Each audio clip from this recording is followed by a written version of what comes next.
Ouais les gars, c'est un setup de la RS encore une fois, mais je tente des trucs pour avoir la meilleure qualité possible pour vous. Là dites-moi si c'est mieux par rapport à la vidéo précédente.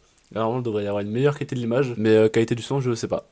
Donc c'est à vous de me le dire. Dites-moi. Vraiment qualité du son ça devrait être un peu la même, je pense. Bref, dites-moi dans les commentaires si c'est mieux ou pas. Premier épisode de la série, comment ça marche? C'est vous sur Instagram qui m'a demandé le fonctionnement de quelque chose, d'une pièce moteur, etc. Et du coup, on commence ce premier épisode avec un des grands classiques de la voiture, le turbocompresseur. Le turbocompresseur, c'est pas venu comme ça tout de suite. Donc, en fait, c'était les constructeurs qui voulaient augmenter la puissance de leur moteur. Et jusque dans les années 80, ce qu'on faisait, c'est on augmentait la taille du moteur. On augmentait la taille de la cylindrée, mais du coup, ça faisait qu'on avait une plus grosse consommation encore parce qu'on faisait rentrer plus d'essence. Du coup, ça a consommé comme jamais. On essayait de chercher un composant pour pouvoir justement faire des économies d'essence tout en gagnant des chevaux. Donc, on a eu l'idée de compresser de l'air. Comme vous savez qu'un moteur marche, j'ai pas fait de comment ça marche sur le moteur, mais un moteur, il y a une soupape qui fait rentrer de l'air avec de l'essence, le piston remonte, une étincelle fait la combustion du mélange, et après ça ressort en gaz d'échappement, etc. Ça fait clac clac clac clac clac comme ça, et ça fait tourner du coup le vilebrequin, etc. Après l'embrayage, machin, et ça fait rouler la voiture. Du coup, on avait une grosse perte sur ces gaz d'échappement. Tout aussi, il y avait des hydrocarbures qui n'étaient pas forcément brûlés lors de la combustion, et qui ressortaient dans l'air, et ça polluait aussi beaucoup. Donc c'est l'avantage du turbocompresseur, c'est que justement il va réutiliser ces gaz d'échappement pour le bénéfice en fait du moteur tout simplement. Donc du coup les solutions pour augmenter la puissance, on a trouvé la solution de suralimenter le moteur, c'est-à-dire de compresser de l'air et d'envoyer en fait le même volume d'air, sauf compressé avec l'essence, et du coup l'explosion entre guillemets, la combustion serait plus forte et plus grande, et donc ça ferait encore mieux marcher le piston.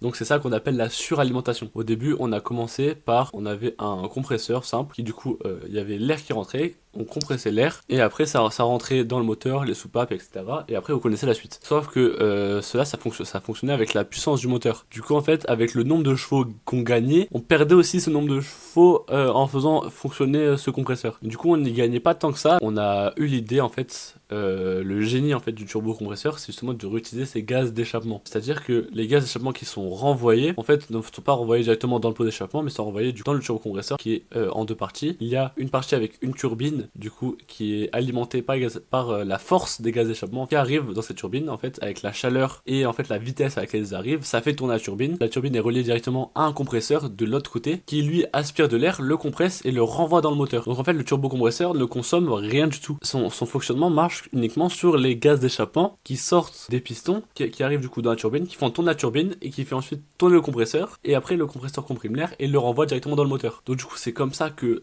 marche techniquement sur le papier un turbocompresseur. Donc après on a voulu augmenter la taille des turbos pour pouvoir avoir encore plus de puissance, sauf que le problème d'augmenter la taille d'un turbo, l'hélice de la turbine est du coup plus grande forcément parce qu'elle suit la taille, elle est proportionnelle à la taille du turbocompresseur. Bas régime, les gaz d'échappement qui arrivent dans la turbine ne sont pas assez forts pour la faire tourner, et du coup ça fait que ça marche très peu. Vers les 3000 tours on a vraiment pas beaucoup de chevaux, et après à un passage de tour minutes en fait le moteur explose, enfin le moteur vraiment gagne en puissance d'un coup fulgurante. C'est comme si on prenait un boost de 300 chevaux comme ça d'un coup. Donc du coup pour pallier à ça, on a mis en place la suralimentation étagée, on a appelé.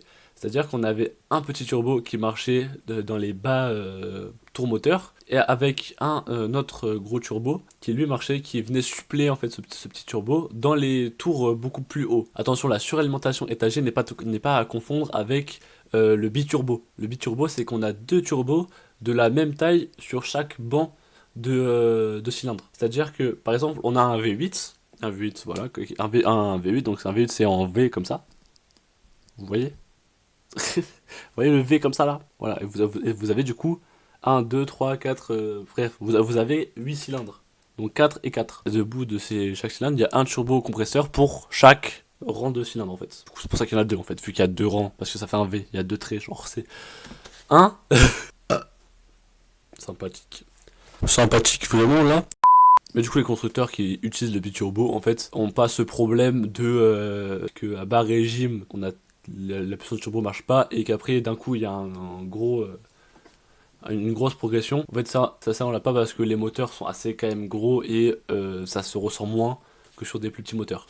Donc voilà les gars, je vous ai présenté le turbocompresseur, c'est une petite vidéo, j'espère qu'elle vous a plu.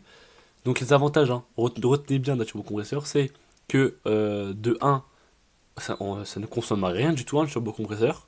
c'est que ça marche uniquement grâce au gaz d'échappement du coup qui arrive dans la turbine. Et en plus, ça permet de compresser de l'air gratuitement, on va dire. Et d'après de renvoyer dans le moteur, d'avoir plus de chevaux. Et c'est pour ça que maintenant on a des grosses Supra et des grosses GTR R35 là, avec des grosses prépas, avec des gros turbos là. Le plaisir. Là, ça c'est le plaisir, ça c'est la passion automobile, mon pote.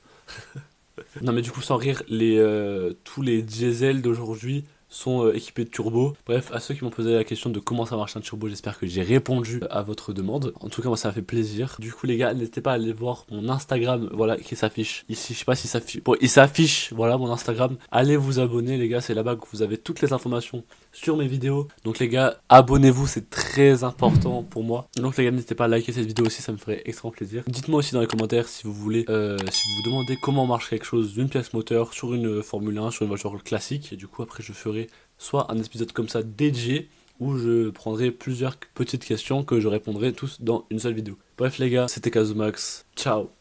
Commas on commas, they don't want no drama. I'm fighting this trauma. I'm bright as Obama. They told me the ticket. I told her no problem. She saw how I kick it. Ain't making no promise. She put